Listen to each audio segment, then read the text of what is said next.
Okay, good morning. This is our Collective Impact webinar with Liz Weaver from the Tamarack Institute. And before I introduce Liz and have her take over the rest of the webinar and providing us this kind of foundational training in collective impact before our workshop next week, I wanted to provide a little bit of a background into why we're looking at collective impact for the Local Energy Access Project, but also why I think collective impact is very suitable to the work that sustainability practitioners within municipalities do.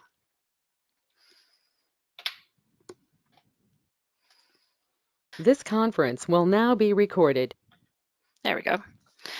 There we go. So why is a more collaborative approach needed? So I just put in a couple of bullet points here of reasons for why, you know, the status quo of how cities have been working within their communities perhaps needs to become more collaborative. And the first of which is that our current crises in our cities around economic inequality, housing insecurity, and more related to our work, the disproportionate energy cost burdens that some members of our community are experiencing is being magnified by and contributing to climate impacts. And to move these really intractable, complex issues like climate change and poverty, we know that we require multiple actors from multiple sectors to be working alongside with local government. So we do know we have an essential role to play in facilitating the systems change that will bring about greater voices coming to decision making, also to decrease the disproportionate harms that we know are true of climate impacts and climate vulnerability. And community-based organizations can be great partners for cities in cultivating that community capacity, both in meeting those community needs, but also in identifying and maximizing upon those community strengths. So, but why collective impact specifically? And that's something that we're experimenting. Some of you may have greater familiarity with collective impact, and we'll hear more about that hopefully both today on the webinar from you guys as well as at our workshop next week. But for many, it's a relatively new approach, and so why are we looking at doing this? Well, because we know that we require collaboration to accelerate our climate action plans and the implementation of them, as well as to increase their effectiveness of those solutions within those plans. And because CUSP has also identified that equity is a priority for the work that we're going to do, and integration of equity into our climate change work, collective impact will help us to close those equity gaps and resolve some of those climate vulnerabilities by having more direct participation by those impacted communities in the decision making and the program design and the policies that cities develop. And finally, by bringing in our community partners and bringing in the direct participation of impacted communities, we will increase the community capacity to take action on climate change. But I do want to acknowledge up front here that it does require some initial capacity investment on the part of the cities to affect the systems change that's required of it. So that's kind of my setup for Liz's presentation, and from there I will. Hi everybody, thanks for joining the webinar, and thanks Allison for setting this up. We thought that it would be a great opportunity before we meet next week to do a little bit of an overview on collective impact and how it fits into the LEAP initiative, and to really kind of set the stage for that, and so that we can get to work quite quickly on next week when we meet face to face. So I wanted to begin by just telling you a little bit about Tamarack. I know that on the last webinar that happened, you heard a little bit about our work. At Tamarack, we're a not-for-profit organization that's based in Waterloo, Ontario. And we have two parts to our work. One part is really looking at these 5 practices, 5 interconnected practices that are really important for community change, and collective impact is one of those 5 practices, as is evaluation and community engagement and collaborative leadership, etc. And then the practice part of our work that aligns actually quite nicely with the energy poverty work is the Vibrant Community Cities Reducing Poverty Initiative. So across more than 300 communities, 370 cities and communities across Canada and the United States, there are collective impact or place-based poverty reduction efforts that are happening. So many of them align with cities that you're already in. And then our deepening community work at Tamarack is really work which connects neighbors to one another and is a bit of a way to combat the growing trend of social isolation and loneliness that we're seeing. This kind of trend being expressed by citizens across Canada, across the United States, and in many other places about these expressions of increasing social isolation. And so deepening community is really about building community resilience, which, you know, many collective impact efforts are all about as well. And so these, this way that we do this work at Tamarack is kind of interconnected in many ways, but that gives you a sense of the work that we do. We have a ton of resources on our website, so please feel free to pop by our website and look for those resources. Many of them I will be bringing to our workshop next week when we get together. So I'm going to talk a little bit for a few minutes about collective impact and set the stage around collective impact, and also talk about how, as a framework, collective impact is about working differently. It's actually working at systems and policy level change rather than programmatic change, although it does weave in some programmatic initiatives to it. So we're going to talk about that in the time that we have together. So I wanted to, and Alison, hopefully we can open the phone lines for a brief moment here. Just get a sense of from people about your knowledge of collective impact. It's been around as a framework. It's been around since 2011, so about 8 or 9 years now. And so you've likely heard of it. Some of you might be using the framework in some of your work, or there might even be some people that don't know very much. So I can tell you that in all of your cities, there's some really great collective impact work happening across a whole variety of domains, whether it's a Cities Reducing Poverty initiative, or, as you all mentioned, food security, or in some other areas. So there's lots happening across Canada around collective impact. And we can get more into that at the end of the call. So at Tamarack, when we think about collective impact, there's the framework for collective impact, but we actually think there are kind of 3 other things that you want to think about before you say, yeah, collective impact is the right frame for me.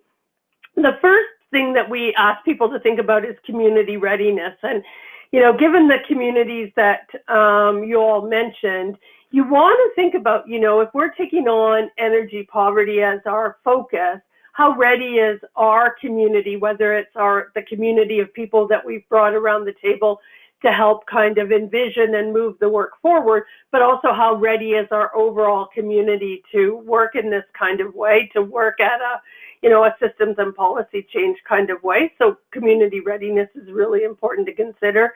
The context is also critical. So, you know, who are the partners you gather around the table? How many other things are going on? What's the, you know, where are the leverage points for moving this work forward? And then the third thing that we think about is complexity, and certainly the issue of energy poverty. So collective impact is best suited as a framework to issues that are complex, right? And we understand complexity as, you know, that there are multiple stakeholders involved, that as you begin to intervene, the issue starts to shift a little bit, and it means different things for the different stakeholders. And so energy poverty certainly is fits into the domain of the complex issue. And then you say, okay, so collective impact seems to be the right approach for us. So these are considerations, almost pre-collective impact kinds of considerations that you should think about. Harwood, when he talks about community readiness, he actually talks about 5 stages of community And there's more that you can read about the rhythms of community life, or the 5 stages of community. So some communities are in waiting places where they're waiting for the next best person to come along. Others are in impasse stages where, they know there's a problem, but they're pointing to each other to solve the problem. Collective impact sits better in this kind of catalytic phase where, you know that there's a challenge, right? There's an inequitable kind of way that access to energy is provided. And there are people that are willing to kind of step up to the plate and do something about it. So that's kind of a catalytic phase. The other 2 phases that Harwood talks about include this notion of a growth community. And that's communities that have lots of things going on. And so how do you fit your work within a growth community? You can. There are ways to do it, but then you've got to think about, okay, so how can we, leverage for example, in Toronto, there's the work of the Atmospheric Fund. So how can we leverage our work with their work to move all of this together strategically? And so it's really thinking about strategically, how do we do this work together, and then sustain and renew communities. And so you want to kind of think about readiness from a catalytic perspective, and how do we bring, the folks around the table that will really help us kind of move this issue forward.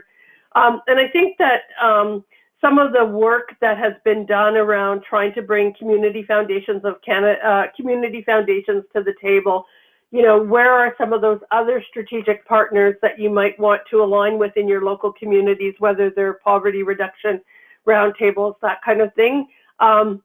You really want to think about as you roll out a collective impact kind of approach, because it's not about tacking on one more piece of work. It's really about leveraging the existing strengths and the existing networks that are in the community, so that you're kind of rowing the boats in the same direction. So in community rhythms, Harwood goes on further to say, how broad and deep is our community leadership? Do we have good ways of working together? Do we support one another in positive kind of ways? Do we have good informal networks and links that we can draw into our particular part of the work? And then is there a catalytic group that's willing to kind of step up to the table? So helpful. I think these questions that Harwood asks are helpful in terms of when we get into the structuring of, a collective impact kind of approach, what the structure might look like, and how we can draw from kind of our community, so that it really does help us leverage this work in a pretty intentional kind of way. So collective impact, the folks at FSG, they're social impact consultants in the US, they were the ones who in 2011 came up with the framework. And the framework, actually, it's interesting to note that the collective impact framework wasn't just these guys at FSG sitting around a table and saying, hey, we need something new. What they actually did was they observed how funding was flowing to communities and what that looked like. And they saw that for the most part, funding was being flowed to communities in an individual organization kind of way and having individual impacts.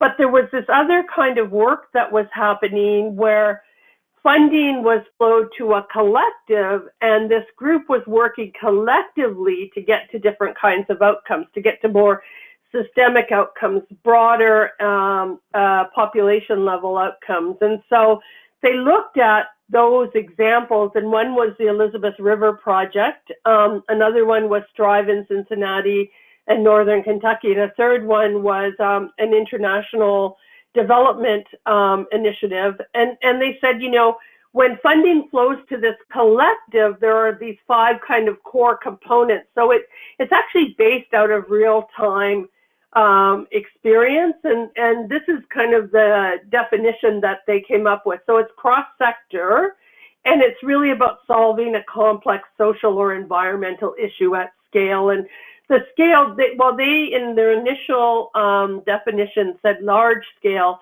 the scale can be as small as a neighborhood, but as big as a city, or we have even seen collective impact initiatives in Canada work at a national scale or at a provincial scale. So the framework is composed of two parts. The first part is called the preconditions.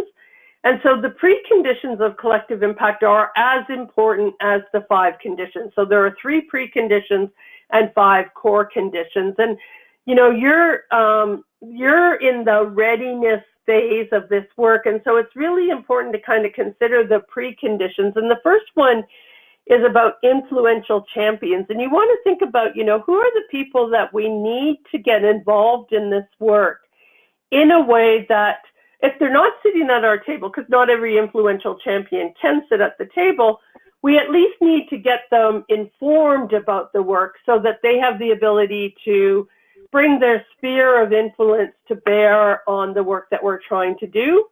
The second one, the second precondition is urgency of the issue. And urgency is really interesting because I sat in on the call where, you know, we had the folks that were talking about the indicators. So urgency can be brought forward by a set of indicators. So are we seeing trends in one way or another around access to energy or the increasing levels of energy poverty? What does that look like? So urgency can be expressed in indicators.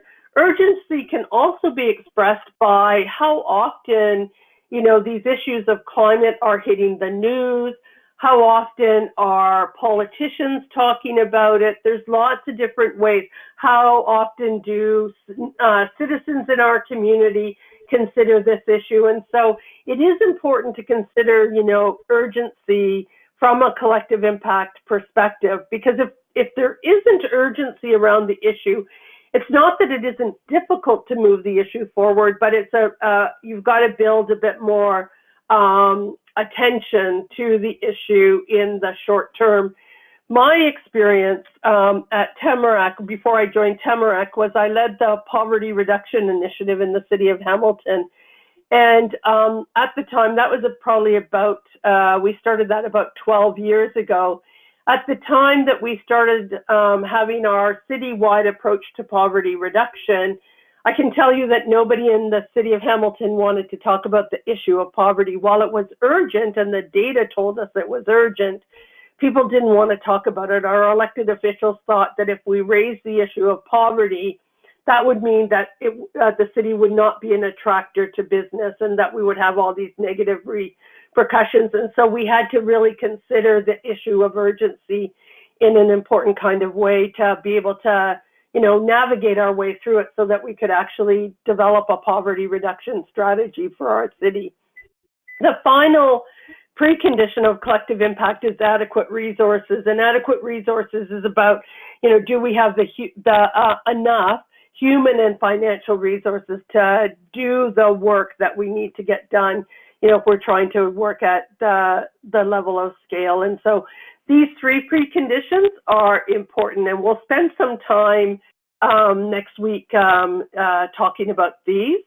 The 5 kind of core conditions of collective impact are pretty simple, pretty straightforward. One is that everybody around the table has to identify and agree to a common agenda. You know, what are we going to focus on, and how are we going to work together, and what are the core strategies? What's our shared vision for change? There's a measurement process, and I think that, you know, in this initiative, that's kind of been something that we paid a lot of attention to in terms of the data around the kind of core indicators, but there's also going to be measurement around how's the community working differently together? Are we able to move the needle on some policy issues that, you know, we think are important, or systems issues that we think are important?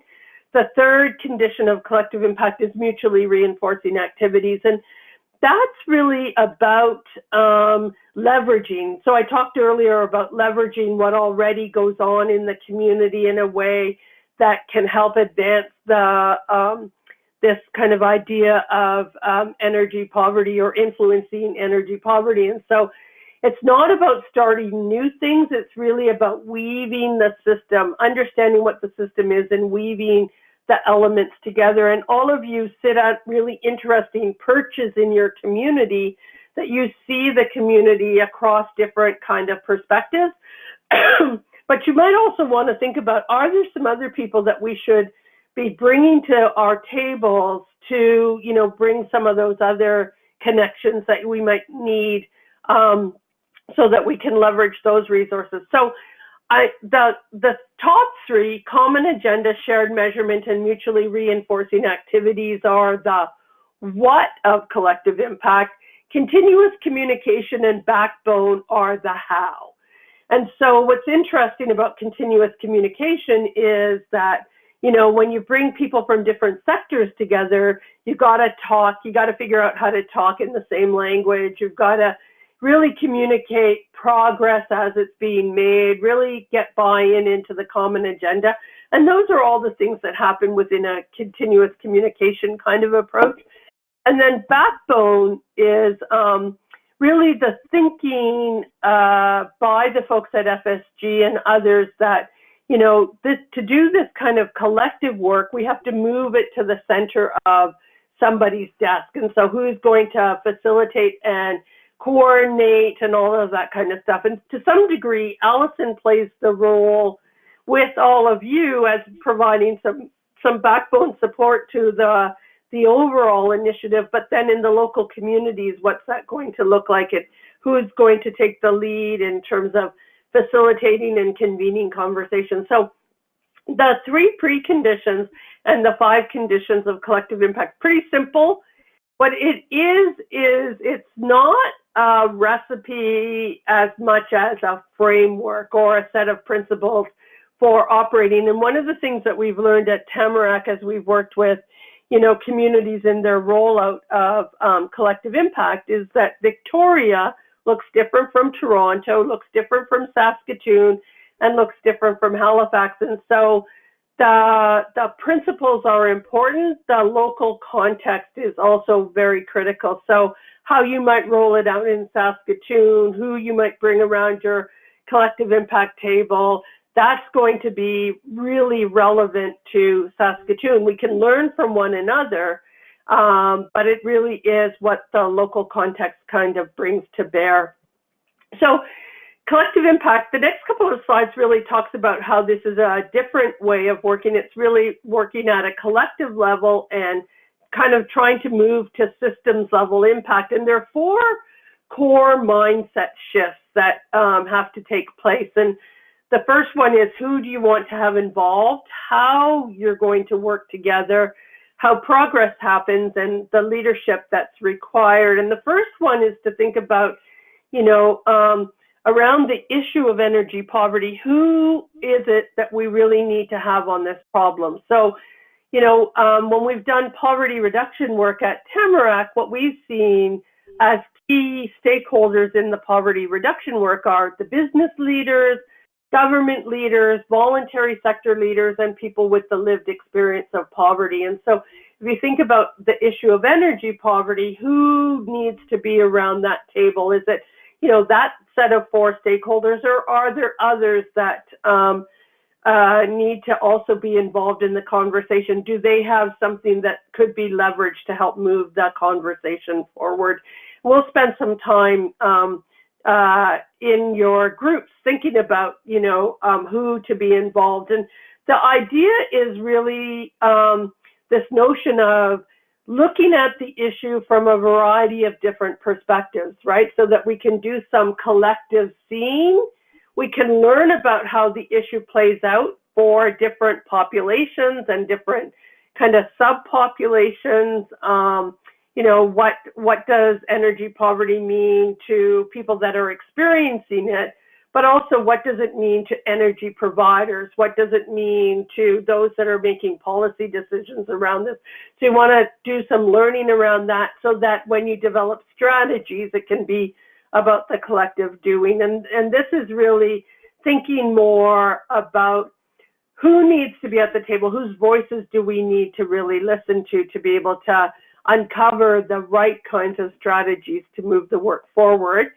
The second one is how progress happens, and this is really thinking about system strategy. And FSG, again, in looking at collective impact work across multiple domains, what they see is kind of 4 levels of change that happens, and it starts from the bottom and you bootstrap your way up, right? So what they often see in first round of collective impact efforts is this kind of increasing coordination of existing programs and stakeholders, and this is about systems efficiency. And so we'll see this a lot in early stage collective impact work, but it's a good thing because people might not necessarily have worked together, or where we have worked together get even more even better at doing that work. And then we learn through prototyping, so there might be some small experiments that communities do, then they enhance services, and then they get to sorry, I have a cold, to policy and systems change. So this is more background to show how change happens, but it's helpful in the context of collective impact to think about your work as it evolves in your community, that you'll have this alignment, and then you'll bring the services together to drive change forward. You know, for me, I just wanted to remind that this project, the Local Energy Access Project Program project, is about looking at equity and energy poverty in the design of more equitable clean energy programs. But I see collective impact as actually being relevant to all of our work, not just to energy poverty. Really, if we're trying to take a whole of society approach to our climate action work and leave no one behind, then we need to be looking at an approach similar to this in order to make sure that we're bringing everybody along and particularly prioritizing those who are experiencing the greatest vulnerability to climate change impacts, as well as experiencing the greatest burdens around their energy costs disproportionate to their income. So while we're talking about energy poverty, I don't want you guys to feel limited in the fact that this is only applicable to that, and I really see it as being applicable to most of the work we're doing if we truly do want to integrate and embed equity throughout the work we're doing on the policy front, the program front, etc. And hopefully once we've established some of these coalitions and community partners with sort of these prototype projects like the LEAP project, then you can further leverage on those existing relationships and the trust they built on those projects to take them on to other ones that might work on directly on climate resiliency as opposed to poverty reduction or to policy development, etc. I think you're absolutely right about that. It is a framework that is adaptable and can be used in terms of the larger scale issues around climate as well. And we're seeing that in both Canada and the United States in terms of this. And so it has that kind of element. It's also interesting to consider, elements of the framework that are helpful just when you're doing collective work together as well. So, lots of communities will say, well, might not be able to take on fully collective impact, but they really benefit when they're working collectively from defining what their common agenda is, or saying, okay, so how are we going to focus on continuous communication? So it has those kinds of elements or those kinds of ways of working as well. So I'll just keep going forward. So these 6 conditions really help us kind of understand systems change from a very kind of practical perspective, and really as we begin to do this work, to think about, okay, how are we shifting mental models? How are relationships and connections shifting? Are we giving more voice to people that are sometimes outside of the system? And whether that might be business leaders or people who have less access to power. So it's kind of like, these are, I think, very helpful in terms of understanding systems change in a more practical kind of way. And then the final mindset shift that's really critical in this work is to think about, you know, the role that we all play individually in our organizations as positional leaders, and that's an important role because we have the ability to, you know, use our knowledge and our content expertise. But then when we're working in this way, we have to also think about our shared and adaptive kind of leadership skill set, and what does it mean to work collectively, and how do we, you know, sometimes play the positional leadership role, but then in other cases support others so that they can lead in this work as well. So those are the mindset shifts that are really critical. And this work that you're doing, you know, while it's the collective impact framework has been, you know, around since 2011, we're still kind of, if this is the innovation curve, we're still at the level of innovators and early adopters. And so we are, you know, in many ways this kind of pioneering role. But what's interesting when we think about collective impact work is that's an important group. The 2.5% of innovators and the early adopters are important. And if we can also bring along those folks that are in the early majority, those folks in our community who, you know, acknowledge that things are changing, it doesn't take us very long to get towards a tipping point. And so often in collective work, we focus on laggards to our detriment, right? It's really to think about who are those folks that are going to support us in this work moving forward. This slide really talks about, you know, the things that we need to get this work moving along well. And so it's about ideas and adopters and really thinking about tools and case studies. And so some of that in the role that I'm going to play supporting this initiative will bring some of this to the table and facilitate the dialogue. So I just wanted to end this presentation by kind of just focusing a little bit on where I see some of this early work happening and how some of the conversation has already started around the common agenda, the framing of the common agenda. And Allison reminded me that this still is, you know, this is early stage, but at least there's been some thinking about the design for the LEAP project. So this is the backgrounder, as you all have seen this before, that it's 2 years. It's a multi-city, multi-sector project to achieve deep emissions and energy poverty reductions through equitable clean energy program design and delivery. And so you have some resources to be able to do this and some funding. So that precondition of adequate resources, there's some of that already in play here. Your theory of change, the early framing of the theory of change is really the beginning of a common agenda, the setting of a common agenda. So if you think about the conditions of collective impact, this is kind of some of the early design of the common agenda. And so I think what's going to be important is to think about, okay, so what does this mean for Saskatoon, for Halifax? And I know you're already doing some of that, and how will you roll it out in your different communities? But if this is the core, then this is the core. The local variation is going to be critical.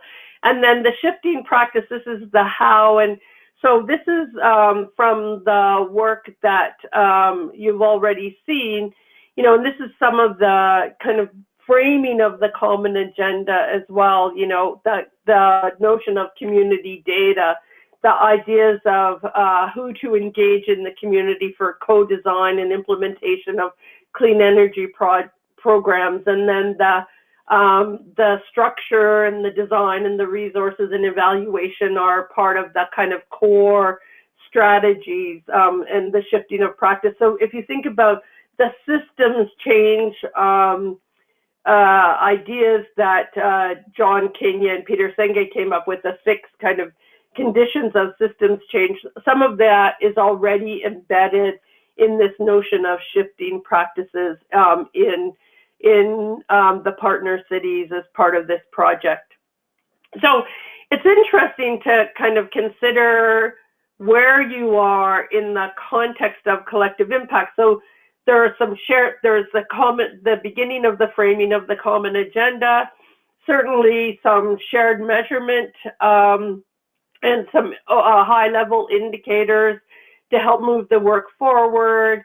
What's going to be really critical is kind of thinking about, okay, so what does this mean for my community? So what are those mutually reinforcing activities that we can draw from? Who are the partners that we need to bring to the table to help this work go forward? And practically, what does this look like? And so we'll be, when we get together in the next week or so, we're going to use a strategy planning canvas to help frame the work. And a lot of our time will kind of be spent thinking about this and really thinking about it in the context of each of your cities. And then also kind of considering, you know, what else do we need to know? Who do we need to bring around the table? What are some of the early stage development issues? So it's hopefully, we're planning the session to be very much a roll up your sleeves and work through a design that works for each of you. Spend some time with your peers, getting real-time feedback from your peers in terms of their design, and then really trying to build an action plan for moving forward. And that's, I think, the intent of our getting together in a week or so. So it's going to be action focused and hopefully an approach that you can then bring back and get buy-in from kind of key strategic partners and build an action plan for moving forward. So I know we have about 15 minutes left on this call, so I want to open it up to any either questions about collective impact, about how this this approach might be different from how we're used to working, or any kind of feedback in terms of your expectations for the session on June the 4th. Yeah, and we found this to be helpful. It used to just be the section in the middle under strategy development, but I've used this a number of times with a lot of other groups, other collective impact planning groups, and they actually did identify, you know, what's our current data, what's the current relevant data to us, and, you know, what's some of the ongoing work. So you could spend some time in that, looking at your community and bringing that forward. That would probably be really helpful. And then thinking about, you know, based on that, who might we engage from a stakeholder perspective? So to work on the two sides. And yeah, I would think that would be great to come in with some of your own ideas so that we can really, you know, get some real movement going forward on this. What's interesting about this canvas and why I like it is assumptions. So what are some of the assumptions that we have about the problem, the issue, or the opportunity that we're trying to address? And then an assumption might be, you know, that, so an assumption might be something that we hold about an issue, right? So once I was working with a group and they were trying to, the issue that they had was youth who were getting into trouble, you know, and so they said, oh, these youth are gathering at the street corner every day and that, you know, they're going to get in trouble. And so I said, you know, is that an assumption that you have about that, or is it a reality, right? Or are those youth just getting ready to get onto the bus and have to wait for the bus? So really thinking about what are the assumptions that we hold around the issue. Influential factors are another thing to consider, and it's things like, you know, the fact that, for example, we're going to be going into a federal election, you know, in the next 6 months or so. So is that going to be an influential factor? You know, are there other influential factors that we need to consider that would have relevance to the issue that we're trying to address? Yeah, and that's an example where I think this project, and particularly the framing of energy affordability, will will be helpful to us in our climate action work if we were to go to a conservative government federally, is that there may be some appetite to continue to support energy affordability and energy cost reductions more so than climate action directly. Yeah.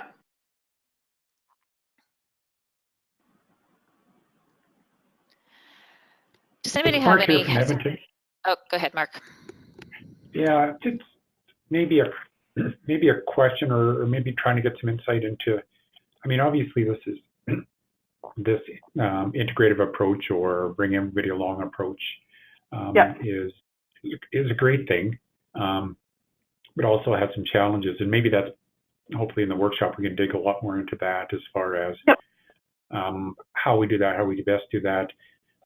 You know, I just know that when we're working here in Edmonton and we've got lots of initiatives on the go, you know, the affordable housing side of things, you know, the poverty agenda, or energy transition work, all of these things, you know, that is probably one of the biggest challenges is, you know, how do we break out enough time to actually make sure that we create this common agenda in you know, when everybody's scrambling to sort of get their work done. Yeah. And it might be that in some cases with a place like Edmonton, where they do have such a big poverty reduction strategy for the city of Edmonton, that you think about how do we align it with that work, right? So, you know, is there a possibility, and what would it take to, you know, build that into that framework so that it has some resonance already, and there might be some resources that then can be accessed through that approach. And that's where I think local variation is really important in terms of design, right? Is to kind of understand, okay, so what's going on in our community? What are the things that we have to? So those would be influential factors for you in Edmonton, and likely in the city of Toronto as well, where there's a poverty reduction strategy. What are they doing in terms of their approach? Are there resources? Is this something that aligns with them? You know, how can we, you know, how do we either partner with them, or how do we become part of that strategy? So yeah, I think the greatest resistance will always come from capacity, right? And certainly with sustainability departments within cities, they've already been running at full capacity for a very long time, but as more and more of them are now declaring climate emergencies, that's just accelerated to a whole other level.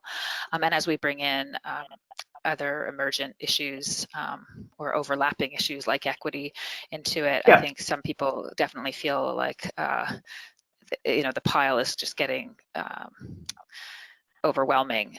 So certainly, I think that will be something that's going to come up for people. But I would just also say, I know, because I'm quite active in my volunteer community here in Victoria, and you know, if that's the case with local governments feeling that way, wait till you talk to the NGOs who, you know, in the example of Edmonton, you've got one small NGO being approached by the city in 3 separate and distinctly different ways to engage on energy transition, affordable housing, and poverty reduction. And how do we support those NGOs and come to them in another forum that you know, is maybe more integrated amongst the different initiatives of the city, so as to not overwhelm their capacity. And I was going to ask if Rachel from the United Way is still on the phone here, if she has any thoughts on that and what they've seen with the collective impact work they've done in terms of the capacity, not just of local governments, but of the other, like the NGO partners, to participate. So hi, Alison, it's Danella. Oh, hey, and Danella. Rachel. Yeah. Okay. So we've been working on building capacity of our NGOs that are involved with our United Way funding over the last couple of years, and it's been not only financial but also consultative and information and resource sharing. So we've been doing some work, and we hope to do some more and expand that as we go forward. And then when when we do the intersection between, say, climate change or energy and equality and things like that, then there's other interesting roles or opportunities, I think, that are evolving as a result of that work. So it's really interesting, and we're looking forward to participating.